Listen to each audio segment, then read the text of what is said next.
लोकसभा चुनाव नजदीक है। ऐसे में कोई भी पार्टी नहीं चाहती कि जनता के सामने उनकी किरकिरी हो। हर कोई अपनी इमेज को साफ सुथरा करने में जुटा हुआ है और अपनी पार्टी और दल को लगातार मजबूत करने की होड़ में जुट गया है। ऐसे में शिक्षा मित्रों के लिए सरकार द्वारा एक कमेटी का गठन किया गया, जो कि डॉक्टर एस सुंदरम के नेतृत्व में की गई है।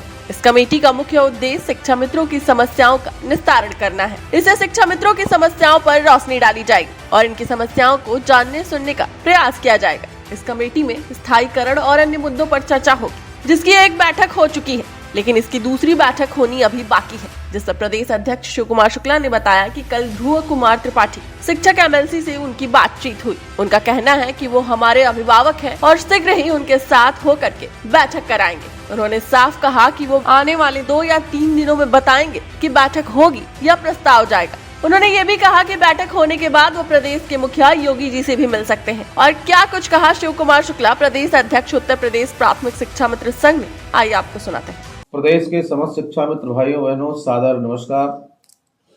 पिछले कई दिन से मैं आपके बीच में नहीं आ पा रहा था। कल हमारे यहाँ एक दुखद घटना थी, इसलिए मैं कल भी आपसे नहीं मिल पाया, बातचीत नहीं कर पाया। मैं आप सबको आश्वस्त करूंगा कि जब से विधानसभा की और विधान परिषद की कार्रवाई में सवाल जवाब का मामला उत्पन्न हुआ है, तब से आप सब काफ़ी दुखी है, काफ़ी फ़ोन आ रहा है। इसलिए मैं आप सब से निवेदन करना चाहूँगा कि जब तलक कोई भी बात माननीय मंत्री जी से, माननीय मुख्यमंत्री जी से या अधिकारियों से प्रस्तावित होकर के नहीं जाएगा, तब तक जो जवाब है वो निरंतर आपके बीच में पूर्व का जवाब ही देते रहेंगे। जो बातचीत का दौर है अभी जो शुरू हुआ है वो पॉजिटिव है। जितनी बातें सार्थकता के साथ होती हैं वो मैं आपके बीच में शेयर करता हूं और आपको बताता हूं। मैं आज फिर आप सबसे आश्वस्त करता हूं कि मैं अब पूरी ताकत के साथ बैठक कराने का प्रयास कर रहा हूं। चूँकि सदन चल रहा था, मैं 28 और 29 तारीख को लखनऊ में था। लोगों ने बताया कि सदन चल रहा है, इसलिए सदन की कार्रवाई पूर्ण हो जाए, उसके बाद आपकी बैठक कराई जाएगी। सदन की कार्रवाई पूर्ण हो गई है और बैठक के लिए हमारा प्रयास जारी है। निरंतर सुशील जी या हमारे संगठन मंत्री या अन्य हमारे पदाधिकारी आप सब के लिए लगे हुए हैं। विधानसभा में डेली हमारे लोगों का आना जाना इसीलिए लगा है कि हर स्तर पे शिक्षा मित्रों के समस्याओं का समाधान गंभीरता से हो। हमारी तमाम शिक्षा मित्र बहनें और तमाम शिक्षा मित्र भाई इस बात के लिए उत्सुक हैं कि क्या हो रहा है, और इस बात की पीड़ा भी है कि पिछले 7 साल कुछ नहीं हुआ है, तो भरोसा तब तक नहीं होगा जब तक कोई कार्रवाई हो नहीं जाएगी। लेकिन मैं आपको आश्वस्त करता हूं कि आपकी एकता, आपने जो एकाग्रता दिखाया है और जो भरोसा मुझ पर और संगठन पर किया है, उत्तर प्रदेश प्राथमिक शिक्षा मित्र संघ पर किया है, शिक्षा मित्र संघ के प्रतिनिधियों पर किया है, उन सब बातों पर मैं प्रयास करूंगा कि खरा उतरूं।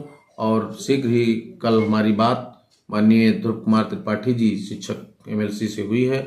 वो हमारे गार्जियन हैं, उन्होंने कहा है कि शीघ्र ही हम लोग एक साथ होकर के बैठक कराएंगे और मैं 2 दिन 3 दिन के अंदर आपको विशेष सूचना दूंगा कि बैठक होगा, प्रस्ताव जाएगा सरकार को, और प्रस्ताव जाने के बाद मुझे लगता है कि फिर हम लोग माननीय मुख्यमंत्री जी से मिलेंगे और मिलने के बाद कुछ ना कुछ हम सबके प्रकरण पर निर्णय होगा। उनमें तमाम बिंदु हैं, अभी वो सारे बिंदु आप लोग जानते हैं, लेकिन प्रमुख बिंदु है स्थायीकरण, और स्थायीकरण के साथ वेतनमान या जो अन्य राज्य हमारे अन्य राज्य की सरकारें हमारे शिक्षा मित्रों को या शिक्षकों को, संविदा शिक्षकों को व्यवस्था दे रही हैं, उसी पर प्राविधानित किया जाए। कुछ बातें उठ के आ रही हैं मूल विद्यालय और महिलाओं के गैर जनपद स्थानांतरण की, उसकी पत्रावली माननीय मुख्यमंत्री जी के यहाँ गई थी, उस पर भी कोई कार्रवाई पूर्ण रूप से नहीं हो पाई है, जैसा कि डीजी महोदय ने बताया है। मैं प्रयास करूंगा कि वो प्रस्ताव में जाए और प्रस्ताव वही 2018 में जो हुआ था उसी का दोबारा अनुपालन हो जाए, तो हमारे सभी साथियों को बहुत सरलता के साथ उसमें लाभ मिल जाएगा।